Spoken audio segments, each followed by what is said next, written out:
এই যে এটা হচ্ছে আমাদের খাবার পানি, যা এই পাহাড় চুয়ে চুয়ে আসতেছেন। কি আল্লাহর নিয়ামত, যে দিক দিয়ে চুয়ে চুয়ে আসতেছেন। আল্লাহর অশেষ নিয়ামত, মানে কোটি কোটি শুকরিয়া আদায় করলেও তার শেষ হবে না। তো পানি এতটাই সচ্ছল, মানে পরিষ্কার, পিওর মাম পানির থেকে অনেক সুন্দর। আর হচ্ছে এই যে এখানে আমাদের এটা হচ্ছে, এটাও পাহাড় চুয়ে পানি আসতেছে, বাট এখানে আমরা এই গোসল করি আর কি।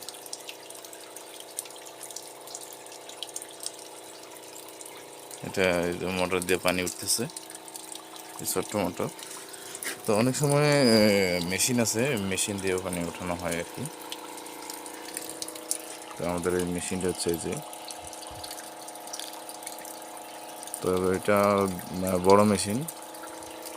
তো এখান থেকে পানি উঠাতে অনেক শক্তি লাগে মেশিনে, মিনিমাম 300 ফিট উপরে, 300 থেকে 350 ফিট উপরে। আসসালামু আলাইকুম।